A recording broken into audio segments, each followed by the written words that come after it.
And then we're going to highlight some of the terrific media attention which TutorMate has garnered in various cities. We'll give you an update about our expansion plans.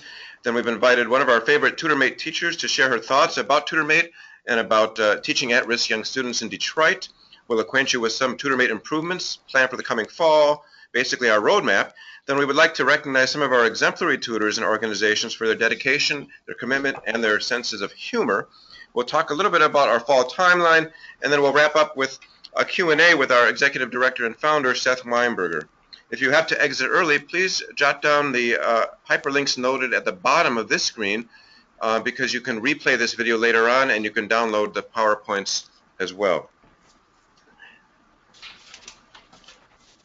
First of all, a quick glimpse at those on the TutorMate headquarters staff. Many of you know us very well at this stage, at least on a virtual basis. Heather, Carrie, and myself are typically tutor-focused and organization-focused, but Jackie Davis, our Director of TutorMate Operations, tends to be much more classroom and teacher-focused, and of course Frank and Eugene are working right at the intersection of all of these areas, serving all of you in their capacity on our help desk. We could not operate the program without the help desk, so on behalf of everyone here at IFL, and I'm sure on your behalves, we want to express particular thanks to Eugene and to Frank, and I want to express thanks to my entire TutorMate team. We really we could not do this program without any of them. We also want to recognize our valuable teacher ambassadors in the field, whom you see pictured here. Many are in Florida and are in DC or in Houston, where they are led by Kim Witten, who also doubles as our executive director for the state of Florida. Our teacher ambassadors work closely with TutorMate and TeacherMate teachers out in the field to be sure that teachers understand how to manage the TutorMate system so that it is both reliable and for tutors and simultaneously non-intrusive for the teachers. That's not always an easy balance to strike, but this team does make it possible. Also, I want to recognize and thank our tremendous software development team based here in Chicago who have created the code behind the TutorMate 2.0 system, and all of whom deserve enormous credit for the major leap forward this year versus our system as many of you might have seen it in earlier years. If any of you can tell me what Matt is thinking about, maybe how do I get from the lower line to the top line, that might be it, but most of us here are still trying to anticipate what exactly is on his mind in his picture. Now, moving on, I want to, if any of you read the New York Times on a semi-regular basis, you may have noticed the following magazine cover from the New York Times Magazine a few years ago it was an article called Is Giving the Secret to Getting Ahead. And its subject is our very special guest today, Professor Adam Grant of Wharton Business School. You can find the article online with a search for this title. My favorite observation made by the author is in quotes here. For Grant, helping is not the enemy of productivity, it is actually the motivator that spurs increased productivity and creativity. That's exactly what we here at IFL try to explain to potential new corporate partners as they determine whether or not to sign up as TutorMate sponsors. Your employees will be more productive and creative is what we argue. Professor Grant has the research to underscore that, at least in a general sense, certainly not for our specific program, but in a general sense, this is seen in large measure. So at 34 years old, Grant is already one of today's most influential social scientists with a PhD in organizational psychology, which he earned from the University of Michigan in just 3 years. He has authored more than 60 publications in leading management and psychology journals. His 2013 book, Give and Take, looks at how success today is increasingly dependent on how we interact with others rather than on individual drivers of success, such as passion, hard work, talent, and luck. We want to welcome Professor Grant, and can you hear me there, Adam, okay? All clear. Thanks, Dan. Great. So if you can just give us an overview of the core concepts of your book and work, and then after a few minutes, maybe we'll shoot a few questions your way, both from me and maybe from our audience. So take it away. Absolutely. Thank you. Always exciting to sum up a book in 5 minutes. Here we go.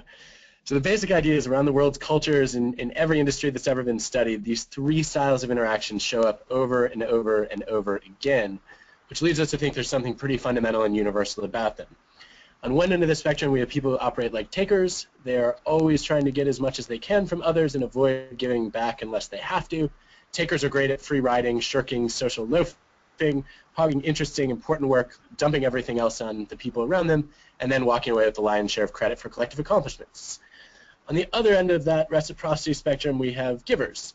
For me, a giver is more than a volunteer, a philanthropist. It's someone who enjoys helping others and often does it with no strings attached. Sharing your knowledge, providing mentoring, teaching your skills, going out of your way to show up early or stay late to support the people around you. Many of us love the idea of being givers. It resonates with core values. It's the easiest way to make a difference. But we also know there are takers out there. So what we do is we tend to reserve giving for our families, our close friends, maybe a few trusted colleagues. And then in the rest of our relationships, we adopt this third style called matching. Most people by default operate like matchers in new relationships. Matching is basically, I'll do something for you if you do something for me, quid pro quo. And that seems like a pretty safe way to live your life. The question I wanted to answer was, is that the most effective and productive way to live your life? And the answer to that question is a very definitive maybe. So basically, where I started was looking at data on success in different jobs, looking at engineers' productivity as a function of the favors they did for their colleagues versus the favors they got in return, tracking medical students' grades based on how much they like to help others, and also looking at salespeople's revenue as the function of the effort they invested in helping their clients and their colleagues. And despite the fact that these are very different jobs with different ways of indexing success, there is one group among the givers, the takers, and the matchers that consistently fails in each of these jobs, and it was the givers. So in engineering, the people who did more favors than they got back were the ones with the lowest productivity. They're so busy doing other people's jobs, they run out of time and energy to get their own work done. In medicine, this is going to sound like a joke, but it's not. The lowest grades in medical school belong to the students who agree most strongly, with statements like, "I love helping others," which suggests the doctor you should trust is the one who came to medical school with no desire to help anyone. And then in sales, the lowest revenue accrued to the most generous salespeople. And I used to work in sales and found this a little puzzling. So I went to one company where we had data on a guy who had the highest giver score in his whole organization, the lowest revenue, and I asked him, how do you explain this? And basically, why do you suck at your job? And I didn't ask it that way, but the question was, what's the cost of generosity in sales? And he said, well, to be completely candid, I just care so deeply about my customers that I would never sell them one of our crappy products. And this is sad news for givers, and it raises the question if givers are the worst performers, who are the best? So when we look at the data on the engineers, the medical students, the salespeople, the good news is the takers are not the best performers. Takers tend to rise quickly, but they fall quickly at the hands of matchers. Matchers, we all desperately need them in our lives, believe in a just world, an eye for an eye, what goes around comes around. And when it doesn't, matchers are the people who become the karma police and make sure takers get exactly what they deserve. Which is why if you're a true matcher, there's nothing you like more than meeting a taker and just punishing the hell out of that person. So a lot of people think then, because takers have a hard time obviously sustaining their success, there are lots of people spreading negative reputational information about them, that the matchers must be the best performers because they're not overly generous or overly selfish. But that's not what the data show. In every job and organization I've ever studied, the best results belong to the givers again. So yes, givers are overrepresented among the most failed employees. They're also overrepresented among the most successful employees. So they tend to basically go to the extremes.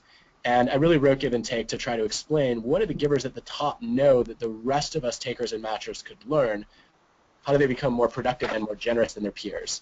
And then two, if you already are a giver or you care about someone who is, how do you avoid burnout and just plain getting burned by the takers? There we are. Dan, back over to you. Adam, that was terrific. Thank you very, very much. Just then to lead it off, and if any of you in the audience do have a few questions, go ahead and type them into the GoToWebinar interface, and we'll try to route those over to me. I'll start off with a couple of questions about givers in particular.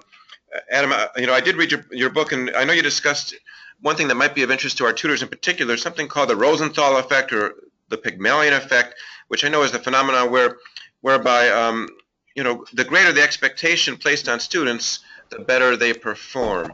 I would submit that many of our tutors are givers. How might the Rosenthal Effect, be of interest to our volunteer tutors, and can you just give a little bit of background on where that term comes from? Yeah, so a lot of you are familiar with the classic study, right, where Bob Rosenthal and Libnor Jacobson randomly assigned certain teachers to believe that particular students were bloomers, and they might not look different today, but given the proper encouragement and attention, they would become some of the brightest students in the class. And of course, the students are chosen at random, and the study is testing whether teachers believing in the potential of their students actually has an effect on student development. Indeed, it does. In the first and second grade arena, average gain in IQ points for students randomly labeled as bloomers was in the 10 to 12 point range, a little smaller for fourth and fifth graders. This has been replicated many times. It's not a huge effect, but it's a reliable effect. And what I think is interesting about it is when you look at the mechanisms, so how do these high expectations actually produce gains in student intelligence and achievement? Fundamentally, what you see is the teachers turn into givers. A taker basically only invests in students who are going to help them in some way. A matcher basically, once students have shown sign of potential, you will go out of your way to try to help them. A giver says, I am going to see more potential in every student than they see in themselves. And I'm going to be here to try to basically help them achieve more than they think is possible. And what the teachers do then is a couple of things. One, they actually challenge their students more. So a lot of people think that givers are just nice people, but the teachers are actually really good at tough love when their students are labeled as bloomers. And they say, look, I want to set very, very high goals for you. You may fail a little bit, but I believe in your potential. Two, then when they fail, they're much more likely to tell their students, look, this is not a sign that you lack ability, but rather we need to work on effort or better strategies. And so they're much more likely to cultivate growth mindsets as opposed to fixed mindsets, for those of you who are fans of Carol Dweck's work. But I think what's most interesting about this overall idea is you're all familiar with the Gladwell argument about the 10,000-hour rule of expertise and how important deliberate practice is.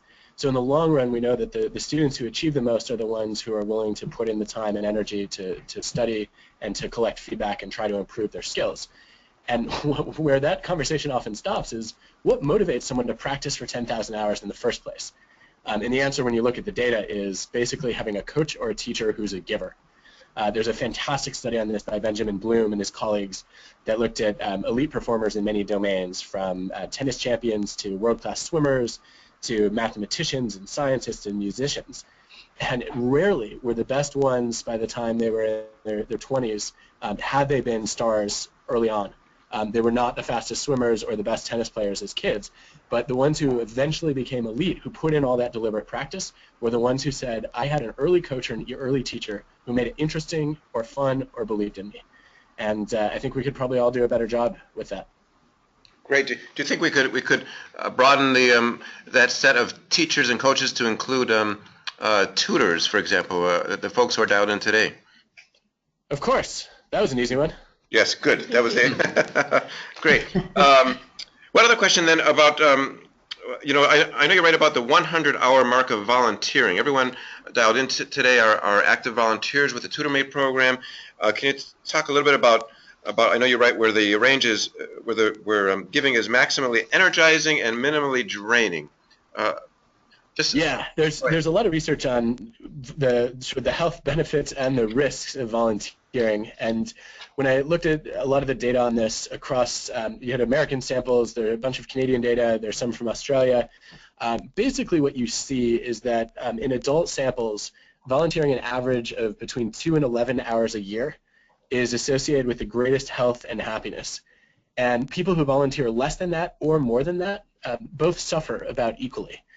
And it seems to be the case that there's sort of this sweet spot, which the amount of hours seems to be smaller for those who are over 65.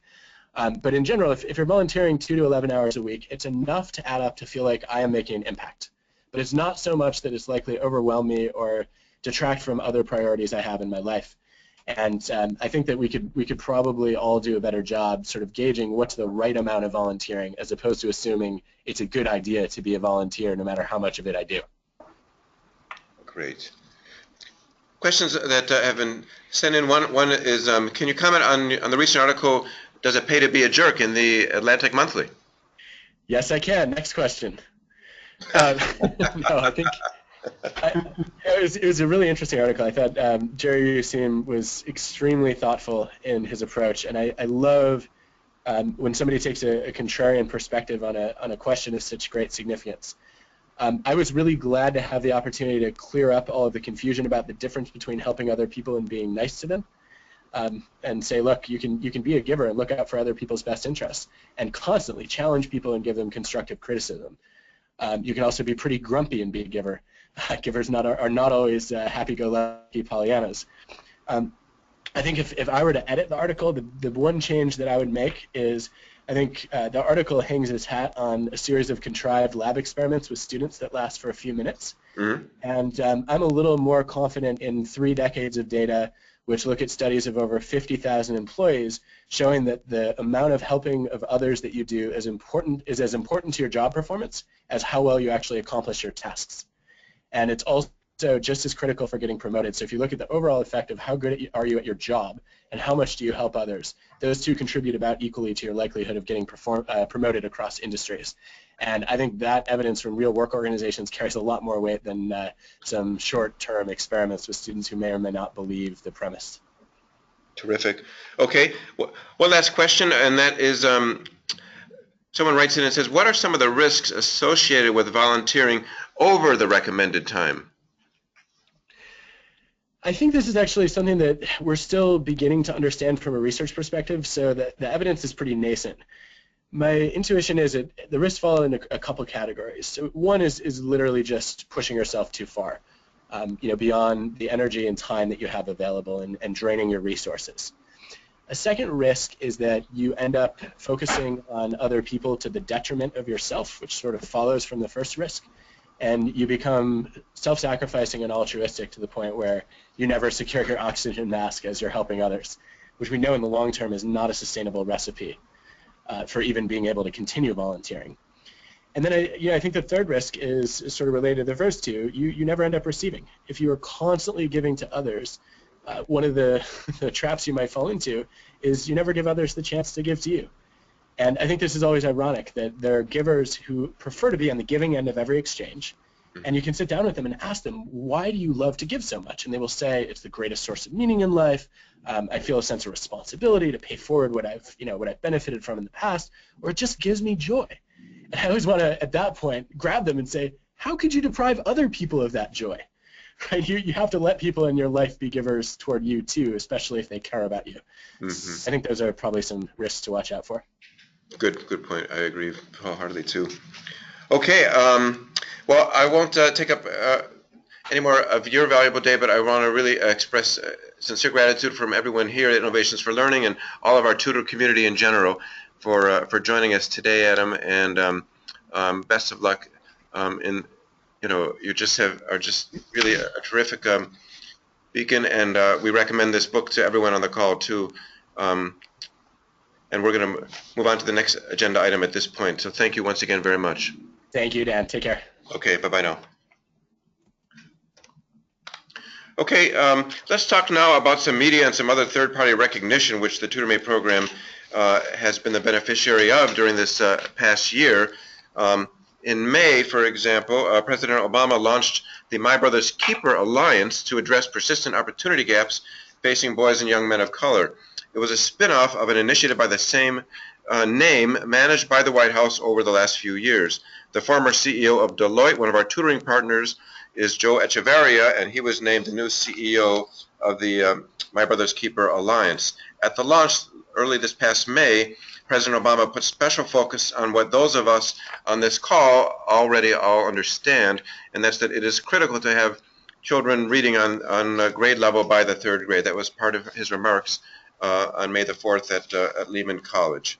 But what's particularly exciting to us here at IFL is that the MBK Alliance included our TutorMate program in the corporate playbook, which had published at launch time last month. These are just a few of the programs. Were just a very few programs noted there, so we are extremely flattered to have been included. You can find the URL on this page here, on this slide, to see the actual write-up.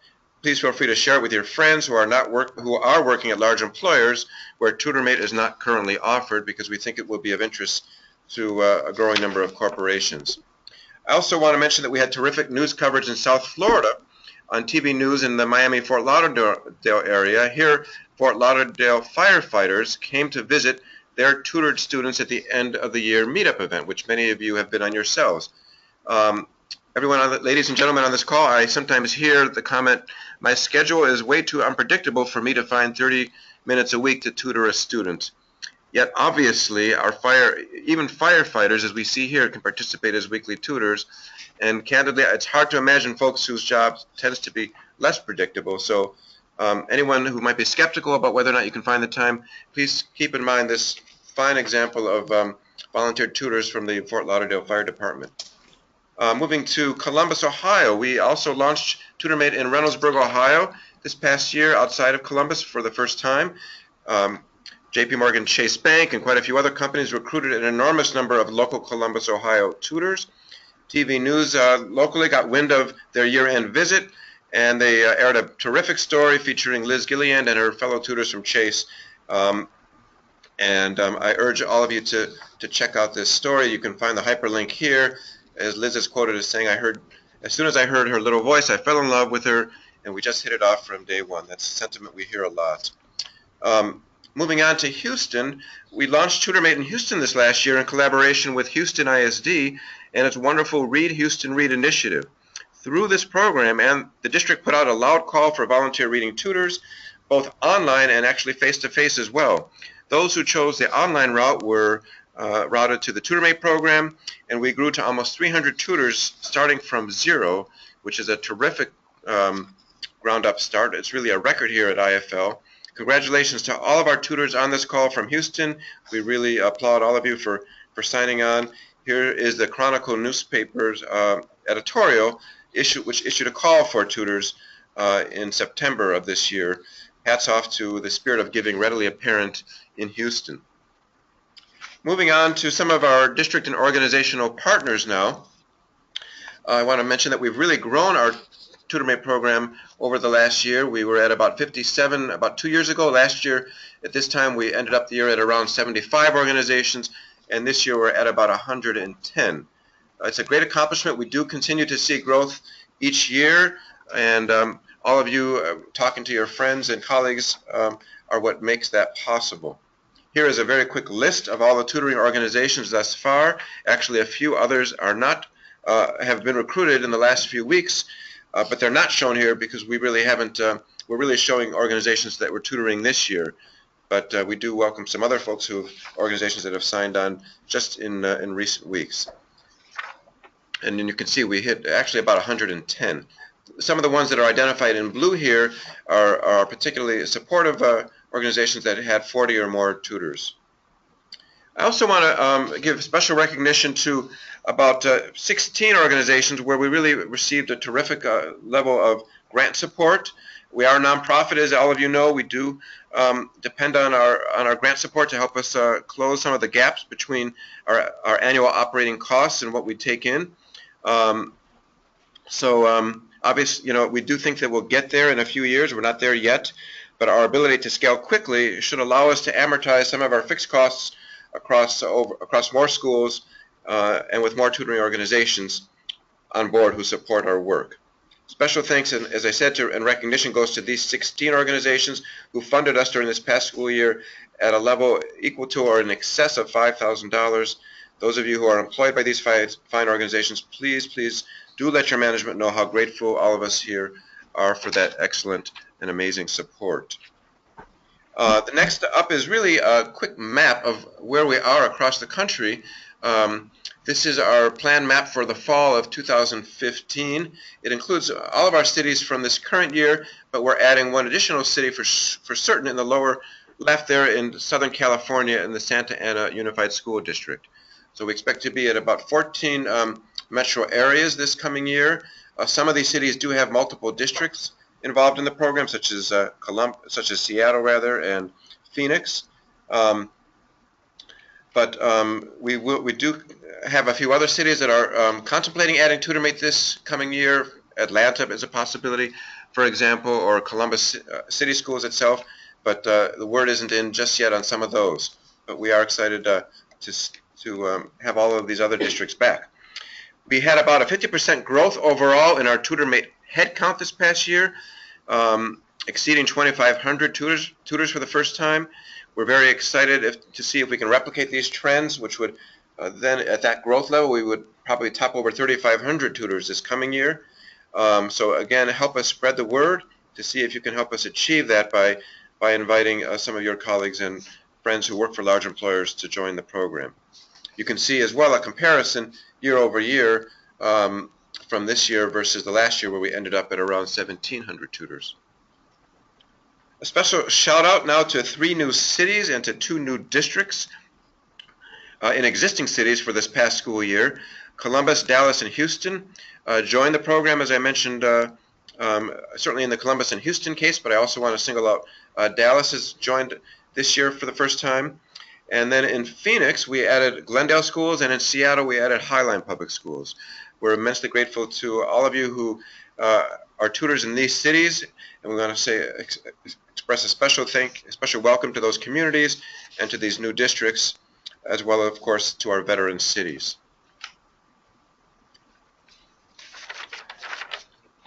Let's also congratulate and recognize some of our key nonprofit partners, because we really couldn't be where we are without our partnerships with some of these great organizations. Last year we were partnering with the Valley of the Sun United Way and the Mile High United Way in Phoenix and Denver respectively.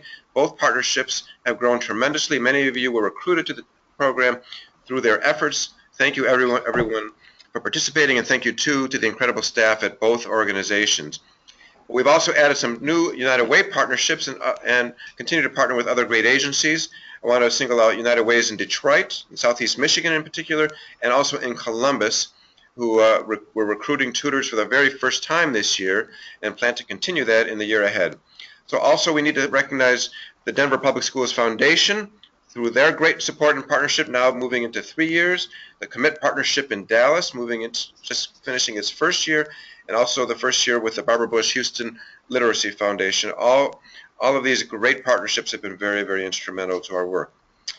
I should mention the Points of Light Foundation, which hosts the largest conference on volunteerism across the world each year.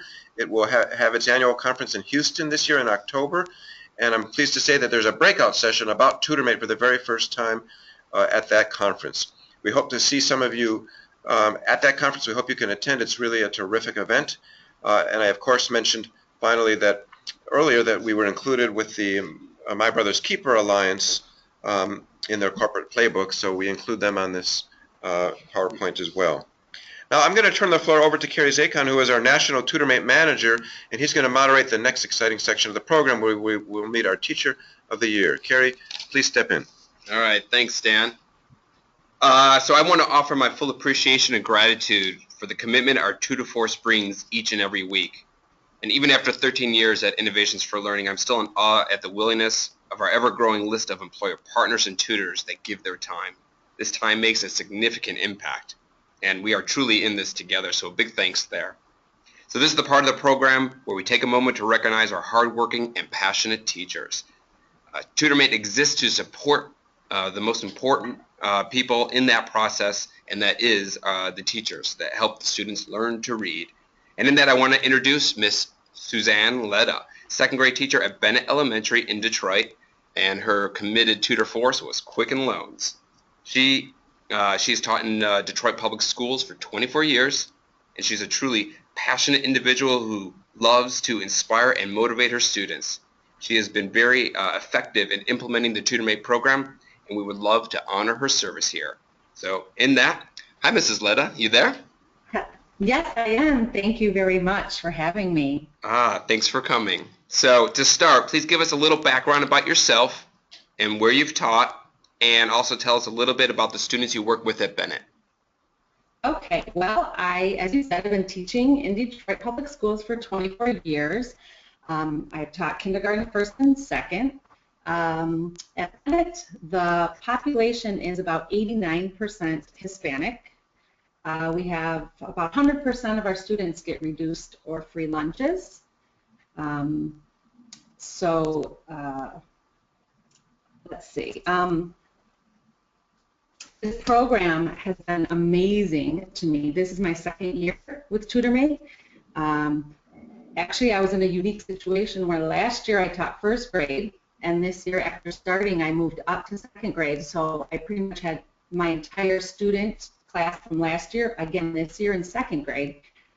And the most unique thing I saw was that the students that did TutorMate last year in first grade were some of my top readers this year in second grade. And so I knew when the school year started that my excitement for TutorMate was even more than the year before. And wow, I had an amazing group this year. I know that it was mentioned about people saying unpredictable schedules and things coming up, and it's really interesting because we do the same thing. We have snow days, we have assemblies that pop up, but for some reason it is like this magic happens when the tutor calls. My students just have this look on their face, their eyes are huge, and they're smiling all the way back to the computer. And it is just a priceless relationship between the tutor and the student. I can't even begin to explain the meet and greet this year, as you can see with that picture. Just smiles everywhere, and it's just an amazing program. That's great. Thanks for sharing that. Why did you get into teaching?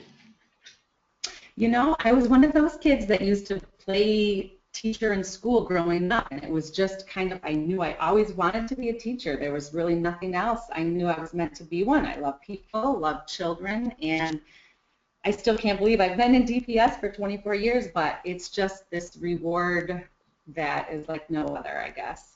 That's great. So what are the most common challenges your kids face in their reading achievement? Well, you know, the biggest challenge is obviously the language barrier. You know, the majority of my students live in houses with little to no English, so they're only listening to English at home, at school, and so there's no prior knowledge, and, you know, building academic vocabulary is a big thing.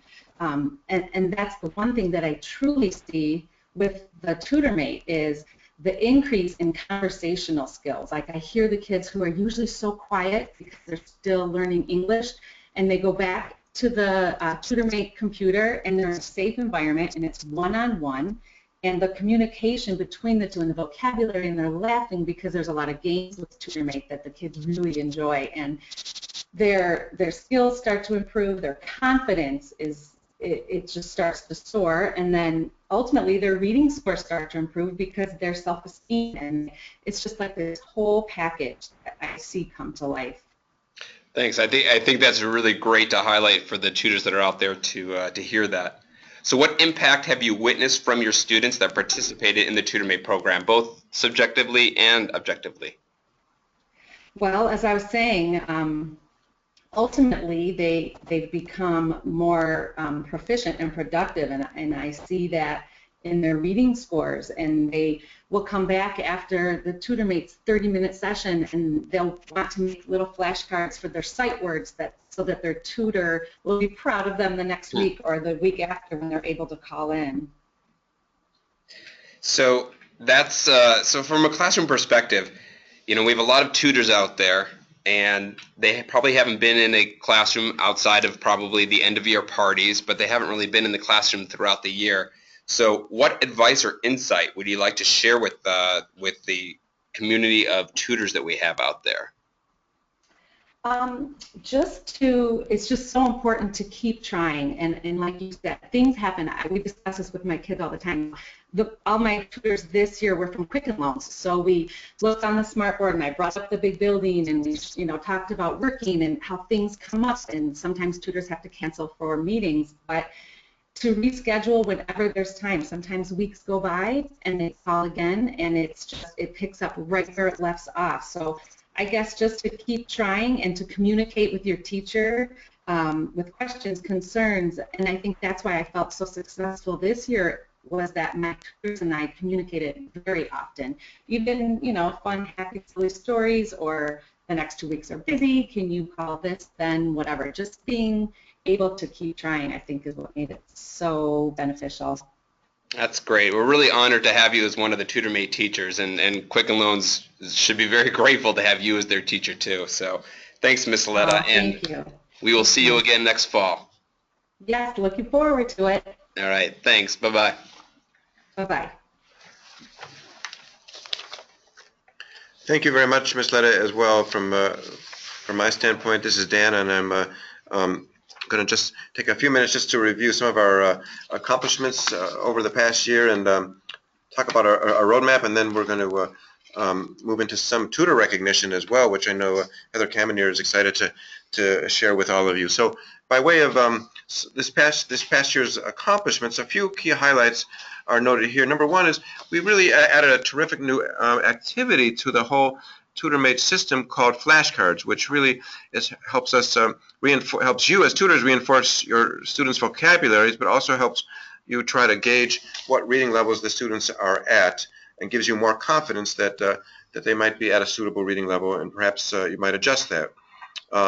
So that's a key change. Also, we redesigned the entire core look and feel, really, of TutorMate altogether, and we hope that most of you enjoy the new screens that reflect that change. We eliminated the complication of screen sharing that we had last year through Join.me. Our server is now much more able to reliably synchronize your screen with your student's screen, and especially as long as both ends have adequate bandwidth. So we have simplified the ability to manage the whole process because of that single approach. Number four is the scheduling interface was really made a lot more intuitive this year. So we think that that the ability for tutors to schedule themselves and to set up makeup sessions in particular was a lot easier. We did replace our external email with an internal communication system with teachers. We know there's still some room for improvement in this area, but we do think that this improved things overall. It helps us here at IFL get a sense of what communication is happening between tutors and teachers. Another thing that we did was we addressed the chat system. In the past, all of you would have to sort of share a single chat session with multiple tutors and our help desk, but we now replace that with private conversations in chat. We hope that that has eliminated some confusion. We know that a few of our tutors are blocked, but we've provided a backup chat system for many of those, and for those of you who can't use either one, then of course there's always our 800 number. And finally, we enhanced our feedback forms this year so that we made it very easy and very simple for you just to click on one question and submit feedbacks. These feedbacks are very helpful for us to diagnose issues in particular classrooms. So if you haven't been using them this year, we do encourage you to try to use them next year for sure. Just to underscore sort of the improvement in the interface from last year to this year, this slide really just gives you a sense of what the difference is between the tutor perspective and the student perspective. All of you know the tutor perspective because you are all tutors, but you may not have a sense always of what your students are seeing as you're clicking through the flashcards or clicking through the word sort options or the stories. So this tries to give you a sense that the system is really enhanced this year so that they don't see exactly what you see, because that might cause more confusion than help. But in fact, when you select a flashcard word, they just see that word in isolation, which they can then articulate to you, or they might see a particular word sort, like in this case word number 6, slid, and then they would see that suspended again in isolation, and they would tell you whether it goes in the red or the gold or the blue box.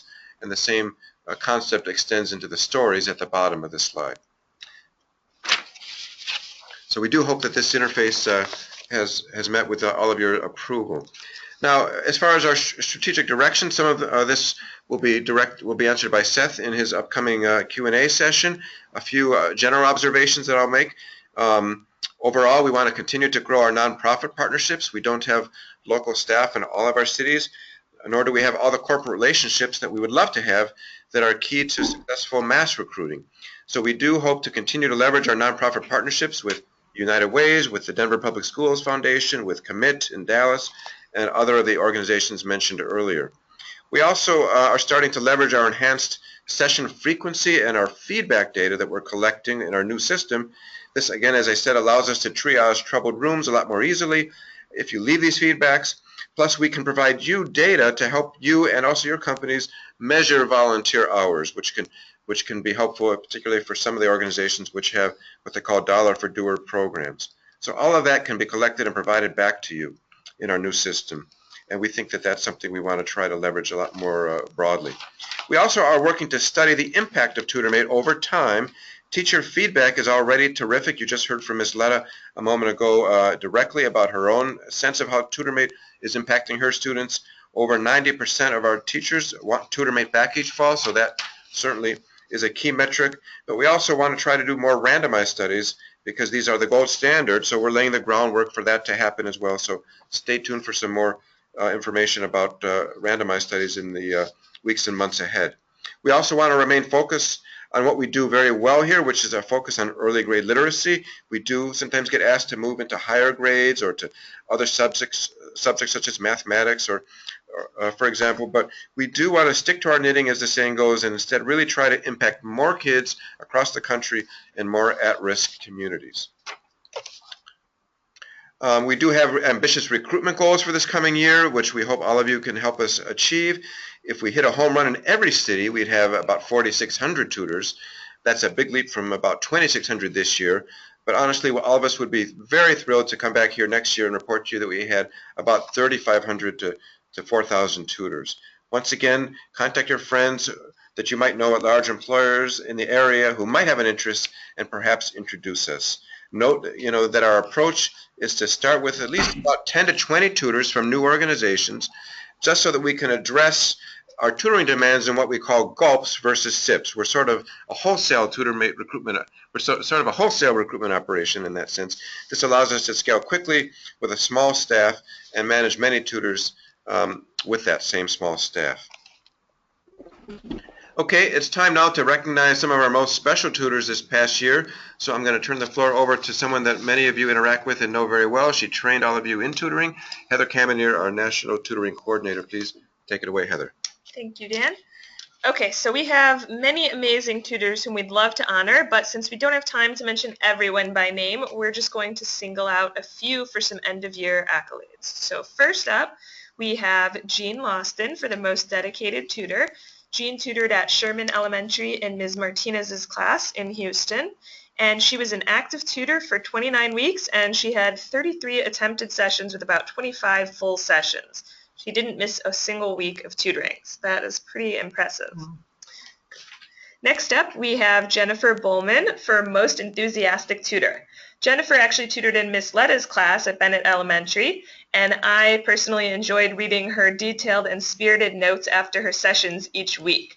She would send Miss Ledda a message and let her know how her session went, and she clearly had a great time with her student and enjoyed sharing those experiences. A couple of honorable mentions. We had several tutors this year who took on 2 students. We're just going to single out a few who really persevered in the beginning of the process to establish a routine. Malika and Kristen they started out with 1 student between them and ended up tutoring 3 students. And then Jim, who you see here, worked with 2 as well. For the above and beyond recognition, Claire tutored a student in Detroit and actually traveled all the way there from Boston for her end-of-year event, and she went to 2 schools where her fellow Intuit tutors were placed. And then Tiffany was located in Charlotte, North Carolina, and flew to Chicago to meet her student just a few weeks ago. So thank you to them. This slide shows our top 12 tutors who had the most successful sessions. And of course, without great teacher support and cooperation, this would not have been possible for our tutors, so thank you to the teachers as well. And if you're already thinking about the fall, as I'm sure you all are, here's a little timeline of what to expect. You'll be able to register for the new school year in early August, and then we'll have webinars for new tutors or refresher videos for returning tutors available in early October. And then tutoring will begin in mid-October in a rolling fashion with new teams starting each week. You'll have a chance to meet your students and visit the schools in November and December, or maybe have a conference call in lieu of a visit. We're really excited for another great year of TutorMate and hope to work with all of you again. Thank you, and I'm taking it back. Taking it back to Dan. Great. Thank you very much, Heather. I did want to mention that this was an idea that we've thought about here, that if we know that there are many tutors in various cities who might like to meet each other. Maybe they're not from the same organization, so if any of you who are tutoring in one of our cities across the country, be it Chicago, Detroit, New York, Denver, Dallas, Houston, wherever, then we would invite you to let us know, and we would try to help you set up a pub crawl or a local party of some sort or a get-together so that many of you could meet one another. We'd be happy to circulate this information amongst all of our tutors in any of these cities. If any of you on the call might like to spearhead a local event like that in your community, then please send a note to Heather, who you just heard from. Her email is noted below here, heather@tutormate.org, and we will arrange that for you. We could do that either over the summer if that's of interest, or certainly in the fall. And we also invite you to share your TutorMate experience. If you have opinions or reactions or stories about your involvement with the TutorMate program, then again, we invite you to send those comments to Heather, and we would like to collect them and then try to assemble those so that we can learn from your thoughts and comments and maybe share them with additional future corporations as we try to do additional recruitment. Okay, so we're going to move into the final aspect of the program now, which is our Q&A with Seth Weinberger, who is our founder and executive director. Seth is the developer of IFL's very first software program. He is also a co-founder of the Cherry Preschool in Evanston, Illinois. Seth was a senior counsel to the international law firm of Mayer Brown for many years, where he was a member of its global information technology practice for over 25 years before running Innovations for Learning on a full-time basis. So we're going to go ahead and invite you all to submit questions, and I will take those questions and pass them on to Seth. But first, I'm going to pass the floor over to him just for a few introductory remarks. Go ahead, Seth. So before the questions come in, just two things. One, to thank everyone again for participating. The impact that you make is even bigger than you think. It's bigger than just the individual student. You have an impact on teachers, principals, the district in your participation. And people always ask me, you know, what is your proof that this is a valuable service? And there's a lot of different ways to answer that, but the one that keeps us going every year is what the teachers say, and particularly we ask the teachers every year whether they want to do it again. In the great vast teachers, it's totally voluntary whether they sign up to do the program again. And as you know, this isn't without cost to the teachers. They have to do things to get signed up. There are interruptions into their classroom every day when you call. Computers don't work. So they wouldn't re-up if they didn't find an incredible amount of value to this. Our re-up rate by teachers is unbelievable. It is over 97% teachers re-up year after year on this. And when they're asked, we had one study in Reynoldsburg, Ohio, you know, whether they want, you know, to re-up. It wasn't just a yes, it was a hell yes. You know, I mean, they see the impact of this on their own students. So, you know, we want to do more and more research to tease out real numbers and get into even what helps and what doesn't help. But to me, the first line of is this valuable is, do the teachers see the value? And it's overwhelming that they see it. So the only other one thing I want to say before we start is we've done this a few times before. We will stay as long as there are questions. So you folks at this point, I know you have a lot of things to do. Just drop off whenever these questions and answers aren't relevant or you need to move on. But we will stick around. Thank you again. Dan, what's the first question?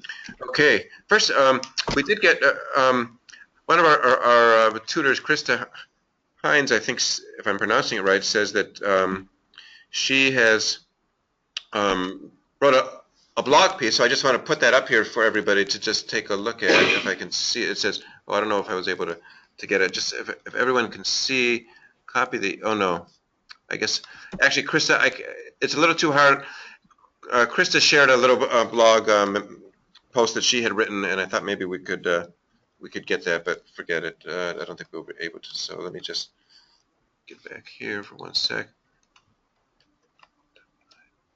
Okay, and okay.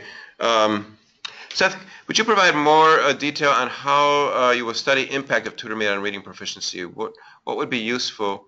Would it be useful to have data on impact? Oh, it would be useful for us to have data on impact. So we are actually working with George Washington University right now, and some other researchers. There's various teams that are working right now to look at reading scores and tease out when students did have tutors, when they didn't, what was the impact. You know, we'd like to do the same thing on objective scores. There's so many subjective impacts that we know about.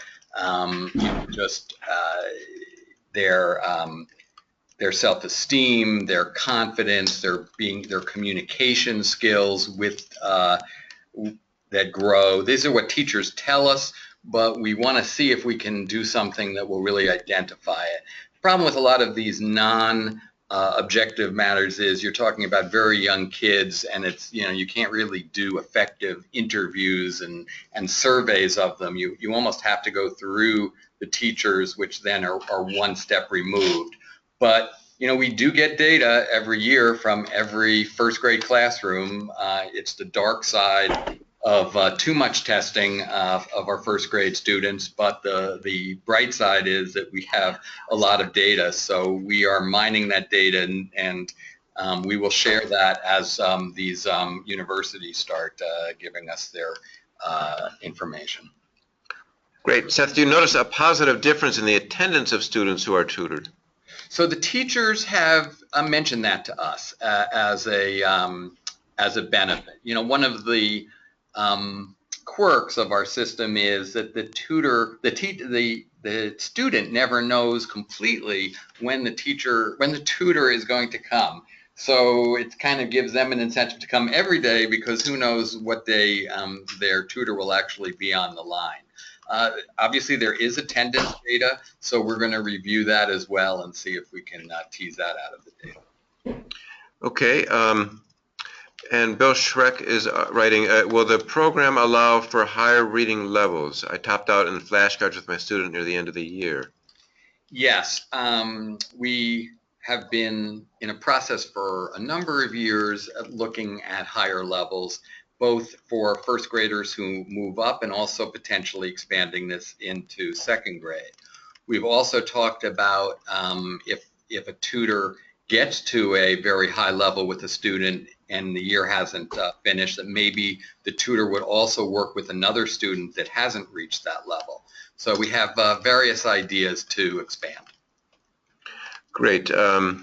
Beatriz Martinez writes, it was my first time tutoring this year and I am hooked. I look forward to participating next year. I am curious if the school is impacted in any way, such as reduced resources or funding, as a result of participation in the program. Well, there is obviously reduced funding going on for various reasons. There's no link that I know of between participation and reduced funding. All I can say is that these, as I said in my first comment, it's not just the student and the teacher that's impacted. The principal also can be very highly motivated by the fact that a community of tutors, a corporation in the community is interested in helping out. And there's all sorts of positives that can happen from that base. Great.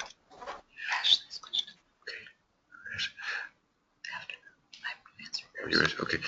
Seth, during our sessions, our classroom was extremely loud. I feel that we only have a limited time with our students and every second counts. The student was getting very frustrated and caused the sessions to either end early or not go smoothly. I know it's hard to pull the kids into another room to tutor. However, can you suggest something to avoid this next year?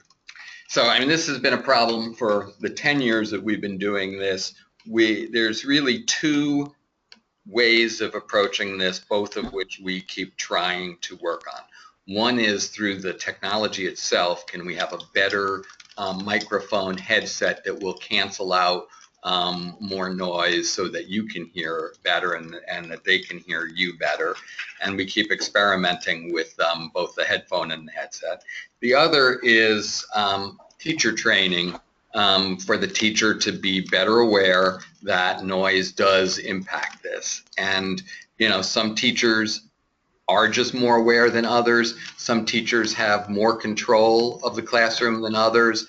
But I don't want to just, you know, say that a teacher that's noisier is a worse teacher or worse classroom. Some teachers actually revel in the noise. They believe that's positive energy and things. So then we have to work and create a compromise. So I think other than the technology solution, it's really our responsibility to continue to have a, you know, dialogue and training with the teachers to let them know what the impact of too much noise has on the program.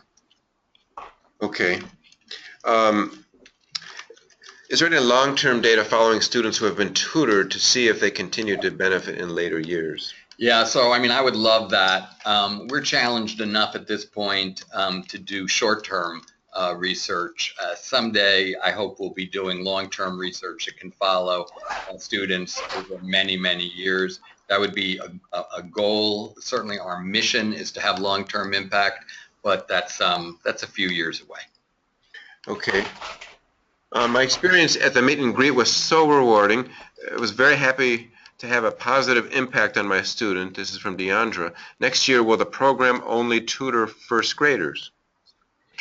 Yeah, again, we talk about potentially tutoring kindergarten. We talk about potentially tutoring second graders and allowing tutors to stay with their students into the next year. One of the things that most intrigue me is the ability to allow you, the tutors, to keep connected in some way that's not as intensive with your graduating first grader, so that you can still take on a new first grader, because that's very important to us, but at least you can follow the progress and maybe communicate from time to time. So that's on our development agenda. Give us time, we're going to get there. Great. Claire Martinez, who was just one of our honorees in the accolades section, she writes, any need for volunteers to help write the software for the program, because we have a lot of software developers in our company? Well, you know, let me answer that more generically. There's, you know, this is a huge talent pool that we have here, right? There are, you know, 2,500 talented people who are just an amazing group of people, and they can offer all sorts of different services, either to us as an organization or into the school or into the classroom, right? You guys could come in and individually do a presentation to the class about what you do or what your organization does. You could help the teacher in any number of ways, and you can volunteer in other ways with our organization. So, you know, if you do have a spirit of giving more, please reach out to us, and we'll try to hook you up with ways to give more. This is an amazing army. Let's use it. Great. I thought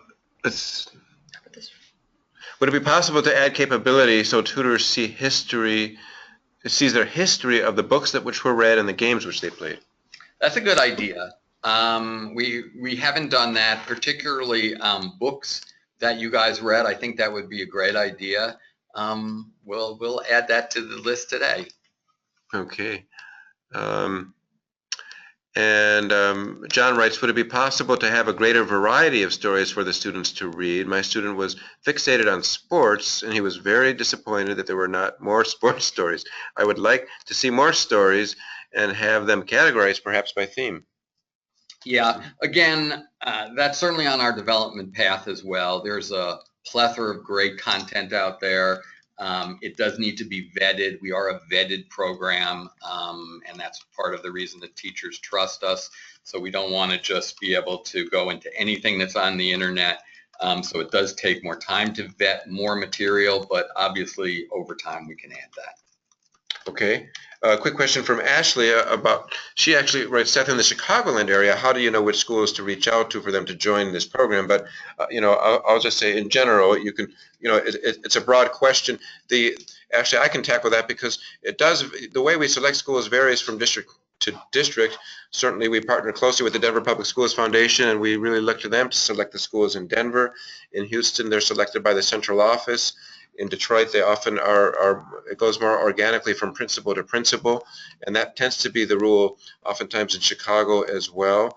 But recently, we are working more closely with the central office, with the partnerships group there, so we expect probably this coming year to add more schools. All of that being said, if any of you do work, if your companies already work with particular at-risk schools in your communities that are in one of our existing partner districts, then do let us know, and that would make it probably very easy to add on a particular school if we know that they're already working with us at the district level. Let's see. Kamaria writes, it was amazing to meet with my student at the end of the year. Will future years allow for us to meet our student at the beginning of the year? It may help build the relationship. Yeah, so we talk about that a lot in our organization. We would love to facilitate that. Obviously the challenge is that in the beginning of the year, things are just getting started. We're just assigning people to students. The teachers are just getting organized, and so sometimes it's a lot more of a disruption to do it in the beginning of the year or October or November. But there's no question it would be valuable on so many levels. So, hopefully this October we'll at least experiment with a few of these just so we can see how they go and how they run, and if it works, we'll make that even more prevalent in future years. Okay. There's a question from Natasha who just says she had a lot more trouble this year versus last year in Duval County, Florida, getting through to her student. She says really maybe only about 9 sessions were successful. Are there any additional efforts being made in the schools where there was more difficulty to improve the success rate? Yeah, I mean, we do quite a bit of analytics as to where it's not working, and then try to work with either the district people if it's a technology problem, or the teacher directly if it's a classroom problem.